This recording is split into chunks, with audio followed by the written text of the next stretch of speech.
Hello everyone, it's time for us to go and take a look at the Samsung Galaxy S25 and compare it against the Samsung Galaxy S24 FE and see which particular phone is the better one for you. Now, the thing I will definitely tell you is that when it does come down to it, I think for the most part, both these phones are very, very good, but clearly if you have the option to, something like a Samsung Galaxy S25 is the better one here for the most part. That's the one that's going to be more of a flagship. And if you are going to go through and pick up a device, it does make a lot of sense to go through and buy something like a Samsung Galaxy S25 over the S24 FE. But I would still probably say the S24 FE is still decent in a lot of ways. Like if you're going to go through and pick up a device, that is not really that terrible of an option. But definitely keep in mind that if you do want to go and pick up a phone, I would probably say something like a Samsung Galaxy S25 is going to be the better one here. And if you want to go ahead and pick up either one of these, links will be down in the description below. You can get them from there and you can help support the channel at the exact same time. Now, starting off with the outside, the Galaxy S24 FE came out a little bit late last year around September, and this was definitely, I think, a decent phone for the most part. On the front side, you're getting a 6.7-inch dynamic AMOLED display. So this type of panel, it is a pretty big sized panel. It's pretty much in line with something like a Samsung Galaxy S24 Plus. It's a dynamic AMOLED display. It gives you a 120Hz screen and it's 1900 nits of brightness. So it is really nice to have that type of brightness, to have that type of panel there. And I do think if you are in the market and you're going to go through and pick up a phone, that's not a bad option, right? That's still like a pretty decent display when it kind of comes down to it. With something like the Samsung Galaxy S25 though, this phone gives you a 6.2-inch dynamic LTPO AMOLED display. This one is, basically 120 Hz as well, but this one's giving you 2600 nits of brightness. So the main differences here, number one, the Galaxy S25 does give you a brighter panel, which I think is nice. I like being able to pick up a brighter screen, but also that particular panel, not only is it an always on display, but it's also going to be giving you a smaller display. So some people may actually prefer that. I'm not 100% too sure, but that is one other thing that might end up happening here. And if you are going to go through and pick up a phone, that is one of the main things you're going to have to keep in mind here. So again, not the biggest deal in the world, but if you are going to go through and pick up a device, I will probably tell you that something like the Samsung Galaxy S25, it does make a lot of sense to go and buy because that panel is better. Even though it is smaller, it is a better panel. On the bottom, USB Type-C ports on both. On the back side, you are getting glass backs on both, which is nice. However, the Galaxy S24 FEs is a standard glass back, which still looks great. I don't have much to complain about there. The Samsung Galaxy S25's panel though, that one is going to be giving you a frosted glass back. So that type of screen I think is really nice. I like being able to go through and buy those types of panels and buy those types of screens because, they're very, very good for the most part. And I genuinely don't have that much to complain about here when it comes down to those types of displays. So beyond those things, I will probably tell you, I like the way both these phones look. I like the way that both these phones feel. They're both giving you wireless charging and reverse wireless charging and all those types of things. So I do think that in and of itself is a very nice thing to kind of keep in mind here. But I will probably also say that if you are in the market,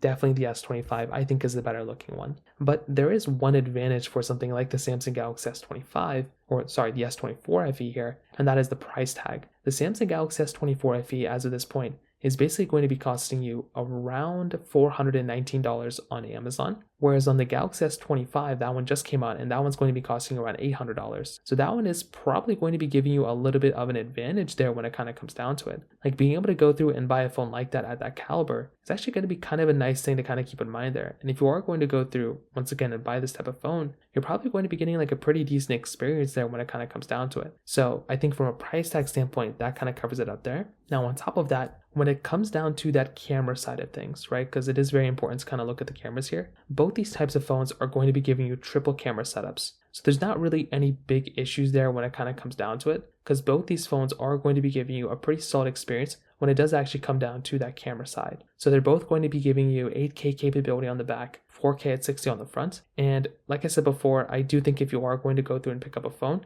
it is very nice to have that type of capability just right there in and of itself. So once again, being able to go through and pick up those types of phones are very, very important. I will say though, having that 4K at 60 on the front on both too is another really nice thing. And both these phones do a really good job for the most part of mostly handling everything that you throw at it. Like there's not really too much to complain about here from that camera quality standpoint either. So I think that in and of itself is another really nice thing going on here too. So overall, when I look at the outside of both from the camera side, Both are great. I again would probably say that something like the Samsung Galaxy S25 is the one, again, from the camera side that is better. But I think the S24 FE is still also like a really decent option when it kind of comes down to it from that side as well. So from that side, that kind of covers it up there. Now, on top of that, another very big thing to keep in mind here too is that with the Samsung Galaxy S25, this one does have the higher likelihood of lasting for potentially a longer period of time than something like a Samsung Galaxy S24 FE. So if you are wanting the longer lasting phone here, there's a very high likelihood that a phone like the Samsung Galaxy S25 is probably going to last maybe like 1 year more than something like a Samsung Galaxy S24 FE. So it's not really going to be that big of a deal. But if you are wanting the longer lasting one, it probably would come down to something like the S24 FE. But even when it comes down to that battery life, this is also another interesting thing. And this is where things could start turning a little bit. With the S24 FE, this phone is actually going to be giving you a 4,700 mAh battery inside of it. So I do think this is a really nice thing to keep in mind here. If you are going to go through and like pick up a phone, it is actually a very nice thing to basically keep in mind that you can go ahead and buy that type of phone and you can have it in that type of capability and that quality. And it's not really going to, I mean, it's a bigger phone, so I hope it gives you a bigger battery, but that is what's going on here too. So 4,700 mAh, I think this is in and of itself a really nice thing here too. So, 4,700 versus 4,000, that is a pretty big difference in and of itself.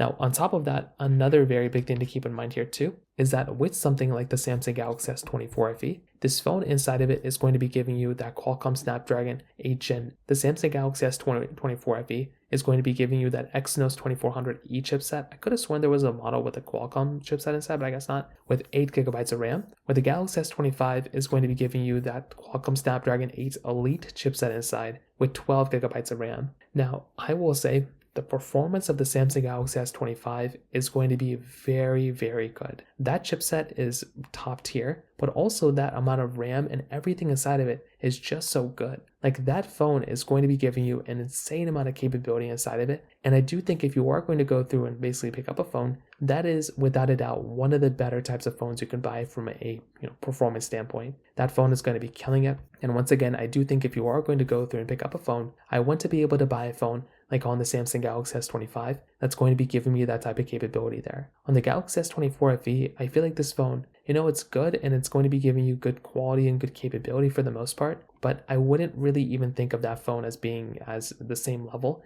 as something as the Samsung Galaxy S25. So overall, to kind of sum up this comparison, what I would definitely tell you is that both these phones I think are very, very decent, but it's quite clear to me that the Samsung Galaxy S25 is kind of the one that is the better one here for the most part. I feel like that is the type of phone that if I'm going to go through and pick up a device, that's the one that I would probably recommend a majority of people to go ahead and buy. That one's going to be giving you better capability, better quality. It's just overall going to be a better option for you. And I think that's the one. If you have the money, go for it. If not, I think an S24 FE is great, but I would recommend going for the Galaxy S24 at that point. Like, go and buy the Galaxy S24. That one would make a lot more sense for me to recommend to people.